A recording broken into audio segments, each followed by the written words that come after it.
한 척에 3,500억 원짜리 배가 있습니다. 이 배를 만들 수 있는 나라는 지구상에 딱 두 곳뿐인데 지금 이 두 나라가 서로의 목줄을 잡으려고 칼을 빼들었습니다. 그런데 이 싸움, 겉으로 보이는 것과 실제 벌어지고 있는 일이 완전히 다릅니다. 올해 1월 전 세계에서 발주된 LNG 운반선 22척 중 13척을 중국이 가져갔습니다.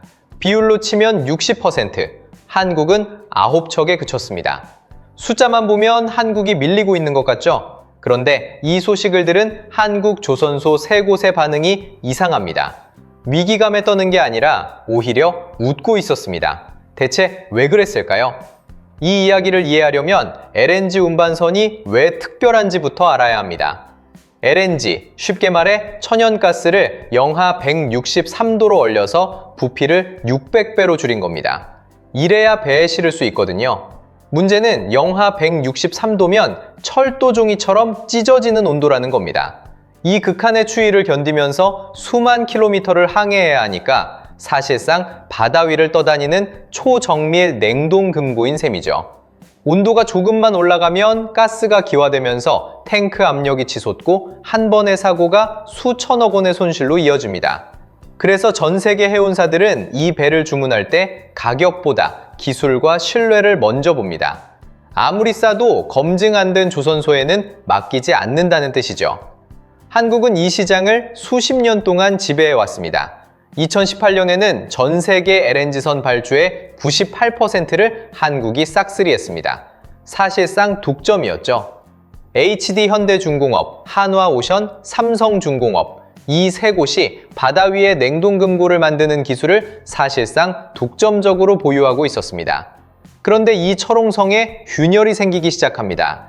중국이 본격적으로 뛰어든 겁니다. 중국의 LNG선 점유율 변화를 보면 그 속도가 소름 끼칩니다. 2021년에는 고작 10%대였는데 2024년에는 38%까지 치고 올라왔습니다. 불과 3년 만에 3배 넘게 뛴 겁니다. 중국 최대 LNG 전문 조선소인 후동중화조선을 필두로 장난조선소까지 가세하면서 한국의 텃밭을 파고들기 시작한 거죠. 여기서 궁금해지는 게 있습니다. 아까 말씀드렸잖아요. 이 배는 기술과 신뢰가 생명이라고. 그런데 어떻게 중국이 이렇게 빠르게 치고 올라올 수 있었을까요? 답은 의외로 단순합니다. 중국 정부가 밑그림을 직접 그려준 겁니다. 중국은 조선소를 국가 차원에서 묶었습니다. 국영조선소 2개를 하나로 합쳐 CSSC라는 거대한 그룹을 만들었는데 이 회사 하나의 세계 시장 점유율이 한국 빅3를 다 합친 것보다 큽니다. 국가가 자금을 대고 국영해운사가 물량을 몰아주고 건조 경험이 쌓이면 글로벌 시장으로 나간다. 이게 중국의 전략입니다. 실제로 올해 1월에 중국이 수주한 13척을 뜯어보면 대부분이 중국 국영해운사이거나 말레이시아 국영해운사처럼 중국과 협력 관계에 있는 곳에서 나온 물량입니다. 순수하게 국제 입찰에서 따낸 게 아니라 자기네끼리 주고받은 물량이 대부분이라는 뜻이죠. 그런데 한국 조선소들은 이 소식을 듣고도 전혀 긴장하지 않았습니다. 이유는 뒤에서 말씀드리겠지만 먼저 중국이 왜 이런 전략을 쓰는지를 알아야 그 이유가 이해됩니다.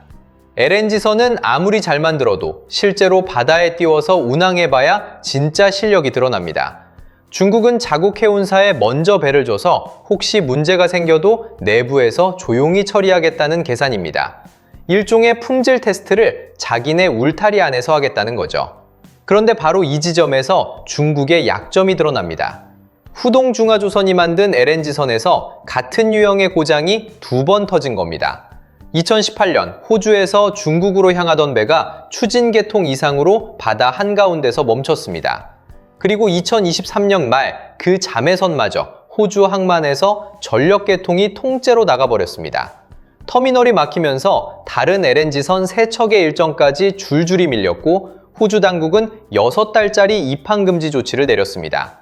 같은 조선소에서 나온 배가 반복적으로 멈춰선다는 건 단순한 하자가 아니라 시스템 자체에 물음표가 붙는 상황이죠. 이후 북미와 유럽의 대형 에너지 기업들은 눈에 띄게 중국 조선소를 피하기 시작했습니다. 미국의 쉐니에르, 노르웨이의 에퀴노르 같은 대형 발주에서 중국이 입찰 자체를 배제당하는 흐름이 이어졌고 결과는 숫자로 드러났습니다.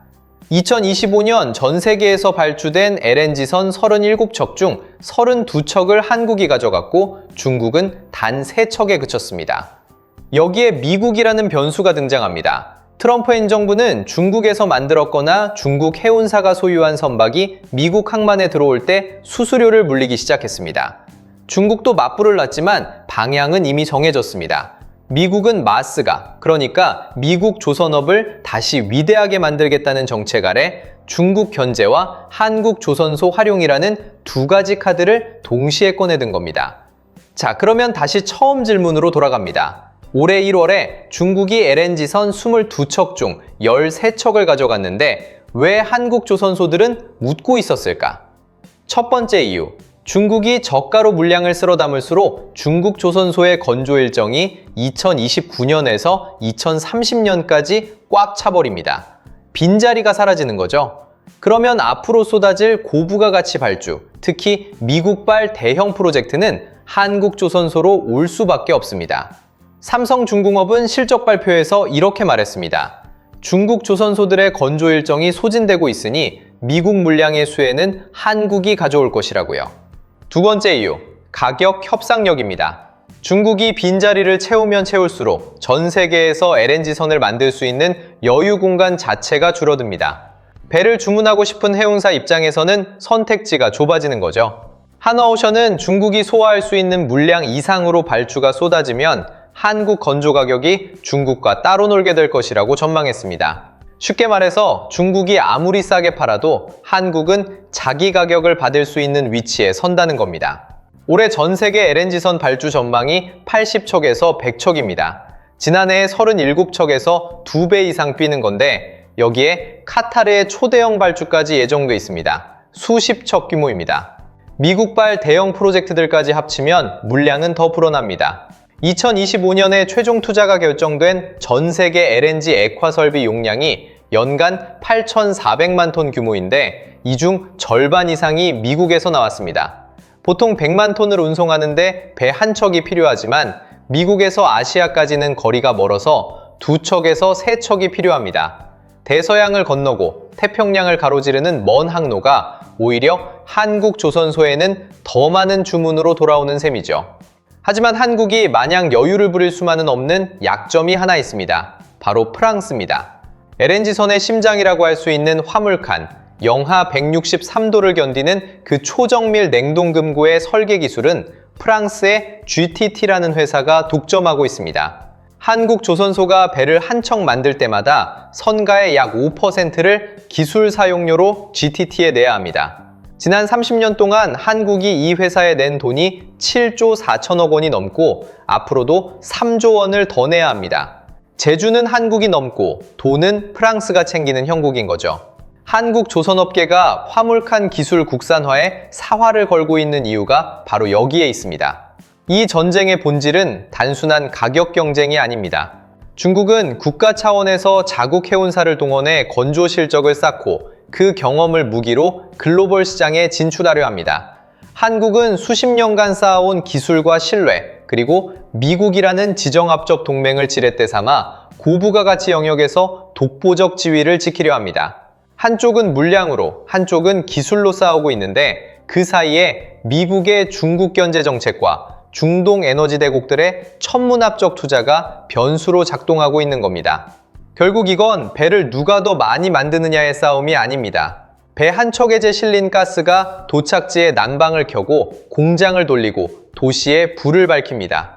에너지를 실어 나르는 배를 누가 만드느냐가 곧 에너지 공급망의 열쇠를 누가 쥐느냐는 문제입니다. 지금 이 순간에도 중국은 자국 바다에서 조용히 경험치를 쌓고 있고 한국은 미국과 손잡고 다음 세대의 배를 준비하고 있습니다. 이 전쟁의 승자는 지금 눈앞의 주문서를 많이 쓴 쪽이 아니라 10년 뒤에도 대체 불가능한 기술을 가진 쪽이 될 겁니다. 그리고 그 결과는 우리가 겨울에 틀어놓는 보일러 가격에까지 영향을 미치게 되겠죠. 이 영상이 흥미로우셨다면 구독과 좋아요 부탁드립니다. 보이지 않는 돈의 흐름을 추적하는 쩐의 전쟁이었습니다.